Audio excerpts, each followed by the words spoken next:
Nangangako ka sa Panginoon. Hindi ka na papasok sa loob ng katawan niya. Huwag ka nang papasok dito. Tama na itong paghihirap mo sa kanya. 12 years mo na siya pinahirapan. Hindi to kinukulam o hindi to minamaligno. Kung hindi ikaw ang body spirit na sa loob ng katawan niya. Tama ng paghihirap na intindihan mo. Huwag mo na kami ninglangin paulit-ulit. Holy water lang ang binigay ko sa'yo, napapasok ka na. Meron pa wala na?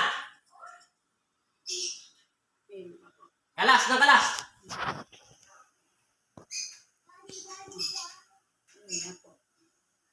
Ubos ng ubos. Meron pa wala na? Hinto mo yung kamay mo.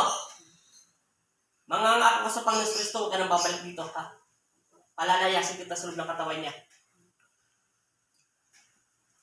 Sa pangalan ni Jesus.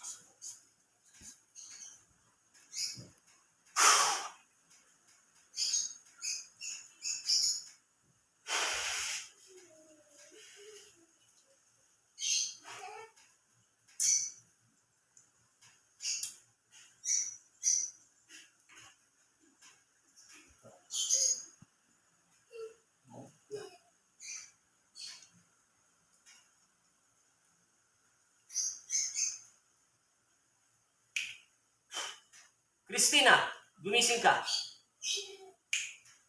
May tanong ako sa inyo, Nay. Konti lang. Nasaan yung diwa at espiritu niya? Saan kayo pumunta? Para kayo pumunta sa langit? Bakit? Anong ginawa niyo sa langit? Patay na ba kayo?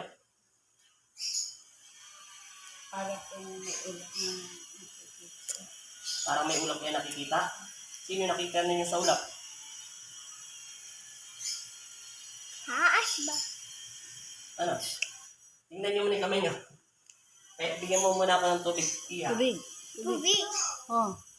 Tingnan mo yung daliri niyo na pantay na. Di ba kanina mahaba yan? Ano yung pinakamahaba dyan? Di ba ito? Kahit anong hatak ko doon sa taas, di ba? Pantay na yung daliri niyo, Nay. Hindi kayo na yan, Nay. Ano ba to? Ano ba yan? Sabi sa inyo may masamang espiritu sa loob ng katawan niyo. Inumin nyo muna ito saglit para makabalik agad ang lakas nyo.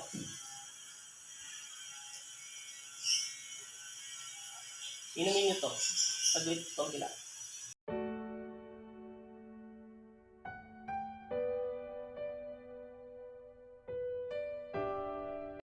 Ang pinoproblema ko yung demonyo na sa loob ng katawan niya. Ngayon, pakiramdamin yung katawan nyo na kung anong pinagbago. Tumayo kayo na walang alinlangan bago kayo dasalan. Akin naman yung papel sa paa nyo. Sige, ano pakiramdam nyo? Huwag nyo muna ibabayan. Tumalong kayo. Mabigat mag-ala. Galaw nyo mga braso nyo. Balikat nyo kung masakit pa. Hindi na masyado. Madali lang yan. Sige, mapulit kayo. Ano sabi nyo? Nakarating kayo sa langit?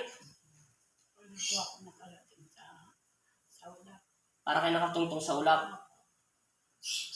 Kasi sabi ko sa inyo, huwag nyo labanan eh. Ayaw nyo makatulog kayo eh. Sana makikita ko yung loob ng bahay nyo kasi lagi kayo nakapasok doon. Magta-travel sana kami doon, yung mata mong gagamitin ko. Hindi pa ako nakakapasok sa loob ng bahay nyo, pero malalaman ko loob ng bahay nyo. Kaso, nilalabanan nyo kasi. Nakarating na kayo ng langit, kaso hindi pa kayo nakatungtong sa ulap. Kasi alam nyo bakit? Ayaw ng demonyo pumunta ka daw sa ulap. Kailangan niya pa yung katawan lupa mo. Baka hindi ka pa nakakaingi, lahat ng kami kasalanan natin. Kahit ikaw, kahit ako, nagkakasala rin. Kailangan natin puspusan pa natin ang pagdarasal. Yun lang. Importante na bawasan yung sakit at pumatay ang daliri nyo. Di ba sabi sa inyo, yung sugat nyo sa paa ay malulusaw yan. Pero huwag mong isipin na babalik yan kasing kinis ng balat nyo. Yung likuran nyo, madali ko lang yan ibalik. Diyos. Okay na yan, te? Okay na pa. Yun lang mapapayag sa'yo. Dito lang muna kayo na itatapusin ko lahat yung tapal. Maraming salamat po sa panonood. Sana nagustuhan niyo po sa paggagamot sa spiritual. At God bless all po sa ating lahat. Huwag niyo po kalimutan mag-like at mag-subscribe sa YouTube channel ni Andel Ortines. At nakatalaga po ako sa exorcist, kulang, barang o mga elemento. Hindi po ako nakatalaga sa paghuhula. Maraming salamat po ulit at God bless all. Pagpalain na ba tayo ng Panginoon Kristo.